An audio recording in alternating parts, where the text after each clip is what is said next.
ایک امام مسجد اور شخص کے درمیان تھا۔ امام صاحب آپ کی ہمارے گھر پر دعوت ہے۔ اس شخص کا شکریہ ادا کیا اور چلے گئے۔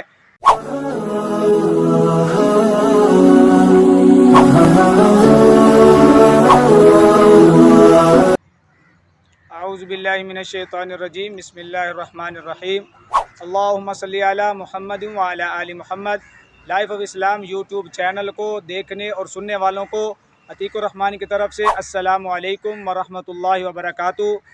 آج میں آپ کو ایک ایسا واقعہ شیئر کرنے لگا ہوں، ایک ایسا واقعہ آپ کو سنانے لگا ہوں جو کہ ساؤتھ افریقہ کے اندر پیش آیا، اور ساؤتھ افریقہ کے اندر وہ واقعہ رونما ہوا، اور وہ واقعہ ایک امام مسجد اور شخص کے درمیان تھا۔ اور یہ وہ واقعہ ہے یقیناً کہ جس کو سننے اور دیکھنے کے بعد انشاءاللہ تعالی آپ لوگ ضرور نصیحت حاصل کریں گے، کیونکہ یہ ایمان افروز واقعہ ہے، ایک انتہائی ہمارے لیے سبق امیز واقعہ ہے۔ تو وہ کون سا واقعہ ہے، کیسا واقعہ ہے، یہ سب کچھ دیکھنے اور سننے کے لیے اگر آپ ہمارے چینل پر پہلی بار آئے ہیں تو جلدی سے ہمارے چینل کو سبسکرائب کر لیں اور بیل آئیکن کو پریس کر دیں، تاکہ آپ کو ایسے ہی جو نصیحت پر مبنی واقعات آپ کو ہمارے پہلے ویڈیو کے ذریعے مل چکے ہیں وہ بھی آپ وزٹ کر کے ان کو بھی سن سکیں، اور آنے والے جو ہمارے اسی طرح کے بہترین اور نصیحانہ جو ہمارے واقعات ہیں وہ آپ تک بر وقت پہنچ سکے۔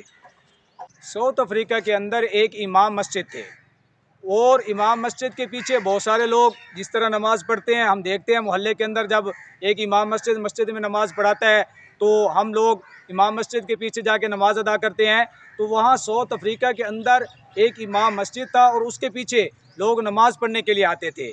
تو ایک شخص وہ بھی نماز پڑھنے کے لیے آتا، لیکن امام صاحب کی جو محبت تھی اس کے دل کے اندر وہ اتنی زیادہ ہو گئی کہ وہ ہر وقت امام صاحب کی بڑی عزت کرتا، بڑا احترام کرتا، ان کے ساتھ بیٹھتا، گپ شپ لگاتا۔ تو ایک دن اس شخص نے امام صاحب کو کہا کہ امام صاحب آپ کی ہمارے گھر پر دعوت ہے، آپ ہمارے گھر میں تشریف لائیں، میں آپ کی دعوت کرنا چاہتا ہوں۔ تو امام صاحب نے، جیسے کہ ہم جانتے ہیں کہ دعوت قبول کرنا ہمارے نبی کی سنت ہے، تو امام صاحب نے بھی دعوت قبول کی اور کہا ٹھیک ہے کہ میں آپ کے گھر تشریف لاؤں گا۔ اب وہ دن آ گیا کہ جس دن امام صاحب نے اس شخص کے گھر جانا تھا۔ اب اس شخص نے بڑا بہترین قسم کا انتظام کیا اور امام صاحب اتنی دیر میں تشریف لے آئے۔ اب امام صاحب وہاں بیٹھک کے اندر انہوں نے، جس طرح ہم اپنے گھروں کے اندر دیکھتے ہیں کہ ہمارے بیٹھنے کی ایک جگہ ہوتی ہے جس کو ہم بیٹھک کے نام سے جانتے ہیں، تو وہاں پر امام صاحب کو اس شخص نے بٹھایا اور کہا کہ آپ بیٹھے انتظار کریں، میں آپ کے لیے کھانا لاتا ہوں۔ تو تھوڑی دیر کے بعد وہ کھانا لے کر آ گیا، بڑے زبردست قسم کے کھانے بنے ہوئے تھے۔ امام صاحب نے وہاں پر بیٹھ کے کھانا کھایا، اور کھانا کھانے کے بعد اس شخص کا شکریہ ادا کیا۔ جیسے ہی امام صاحب دعوت کھانے کے بعد چلے گئے تو فوراً اس کی بیوی بیٹھک کے اندر آئی صفائی کرنے کے لیے، اپنا سامان سمیٹنے کے لیے، لیکن آتے ہی وہ بڑی پریشان ہو گئی اور حیران ہو گئی کہ یہاں پر میں نے ایک رقم رکھی تھی، بہت ساری خطیر رقم تھی، بہت زیادہ پیسے تھے۔ تو فوراً انہوں نے اپنے ہسبینڈ کو بلایا، اپنے شوہر اور اپنے خاوند کو بلا کر کہا کہ میں نے اتنی رقم یہاں پہ رکھی تھی، اب میں نے آ کر دیکھا تو وہ رقم تو نہیں پڑی، اور حالانکہ امام صاحب کے علاوہ تو ہمارے گھر میں کوئی آیا نہیں کہ جو وہ رقم اٹھائے۔ تو اب جو شخص تھا اس نے یہ سمجھا کہ شاید امام صاحب نے یہ پیسے اٹھا لیے ہیں، تو یہ امام صاحب نے اچھا نہیں کیا۔ تو انہوں نے اپنے دل کے اندر ناراضگی رکھ لی اور اس مسجد میں نماز پڑھنا ہی چھوڑ دی۔ اب کچھ عرصہ گزرا، حالانکہ بہت سارا عرصہ گزر گیا، تقریباً 6 ماہ یا سال کے برابر عرصہ گزر گیا، اور وہ جو شخص تھا وہ اس مسجد میں نہیں بلکہ دوسری مسجد میں نماز پڑھنے چلا جاتا تھا۔ تو ایک دن اس کے دل میں آیا کیوں نہ آج میں اسی مسجد کے اندر جاؤں نماز پڑھنے کے لیے، اس امام صاحب کے پیچھے۔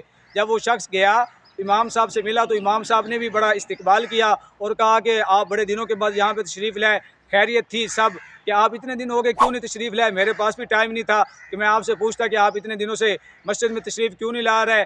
تو اس آدمی نے کہا کہ میں آپ سے ناراض ہوں۔ امام صاحب بڑے پریشان ہوئے، بھئی آپ مجھ سے کیوں ناراض ہوں، کون سی ایسی بات ہوئی؟ تو انہوں نے کہا کہ جب میں نے آپ کی دعوت کی، آپ ہمارے گھر تشریف لائے بیٹھے کے اندر، تو کھانا کھانے کے بعد آپ چلے گئے، تو میری بیوی آئی پیچھے۔ میری بیوی نے پوچھا کہ میں نے یہاں پہ ایک رقم رکھی تھی، بہت ساری رقم تھی، بہت سارے پیسے تھے، تو امام صاحب کے علاوہ تو ہمارے گھر میں کوئی آتا نہیں ہے اور نہ ہی اس وقت کوئی آیا ہے، تو صاف ظاہر ہے یہ رقم امام صاحب نے اٹھائی۔ تو میں نے دل میں سوچا کہ اگر امام صاحب یہ رقم اٹھا کے چلے گئے ہیں تو اس لیے مجھے ناراضگی آ گئی اور میں آپ کے پاس نہیں آیا، میں دوسری مسجد میں نماز پڑھنے کے لیے چلا جاتا تھا۔ امام صاحب نے جب اس آدمی کی یہ بات سنی تو بڑے ششدر رہ گئے، حیران ہوئے اور کہا کہ بھائی کیا وہ آپ کو رقم نہیں ملی؟ انہوں نے کہا کیا مطلب امام صاحب، آپ نے تو وہ رقم ہمیں نہیں دی تھی۔ تو انہوں نے کہا کہ جب آپ نے میری دعوت کی، میں نے کھانا کھایا، کھانا کھانے کے بعد میں نے دیکھا کہ بہت ساری رقم پڑی ہے، تو میں نے یہ سوچا کہ کوئی اور نہ آ جائے، تو میں نے وہ رقم اٹھائی اور آپ کی بیٹھک کے اندر قرآن مجید پڑھا تھا۔ انہوں نے کہا جی پڑھا تھا۔ انہوں نے کہا کہ میں نے وہ رقم اس قرآن میں رکھ دی اور میں نے یہ سوچا کہ یہ مسلمان ہے، قرآن مجید کی تو ہر روز تلاوت کرتے ہیں، جب صبح کے ٹائم آپ اٹھیں گے اور تلاوت کریں گے تو آپ کو وہ رقم مل جائے گی۔ تو کیا اتنا عرصہ ہو گیا آپ نے کبھی قرآن اٹھا کر نہیں دیکھا؟ تو جب اس آدمی نے اس امام صاحب کی یہ بات سنی تو کہنے لگا افسوس، کیا واقعی آپ نے اس قرآن میں رکھی تھی؟ انہوں نے کہا جی ہاں۔ تو انہوں نے فوراً جا کر دیکھا قرآن میں وہ اتنی ساری رقم پڑی ہوئی ہے، اور پھر اپنی بیوی کو یہ سارا واقعہ سنایا اور کہا کہ ہم مسلمان ہونے کے باوجود ہمارے گھر میں قرآن تو پڑھا ہوتا ہے لیکن ہم اس کو برکت سمجھ کے صرف رکھ دیتے ہیں، اس کی تلاوت نہیں کرتے۔ ارے بھائی یہ بات ذہن نشین کر لیں کہ جب تک آپ خود اپنے گھر میں قرآن کی تلاوت نہیں کریں گے تو آپ کے گھر میں برکت نہیں ہوگی، اور اگر آپ چاہتے ہیں کہ آپ کے گھر میں رحمت، برکت، اور یہ رمضان المبارک کا مہینہ ہے، خاص طور پہ اللہ رب العزت اس میں جو ہے نا ایک لفظ پڑھنے پہ 70 گنا اجر بڑھ جاتا ہے۔ الف لام میم یہ ایک لفظ نہیں ہے بلکہ یہ 3 لفظ ہیں، الف علیحدہ، لام علیحدہ، میم علیحدہ، تو یہ 30 نیکی ہوئیں۔ جب رمضان المبارک کے اندر آپ یہ الف لام میم پڑھیں گے تو یہ 210 نیکی بن جائیں گی۔ تو ہمیں چاہیے کہ ہم صرف جو قرآن مجید کو سنبھال کے رکھا ہوا ہے روزانہ اس کو اٹھائیں، صبح کے وقت اس کی تلاوت کریں، اپنے بچوں کو تلاوت کروائیں، خود بھی جو ہے نا زیادہ سے زیادہ تلاوت کریں۔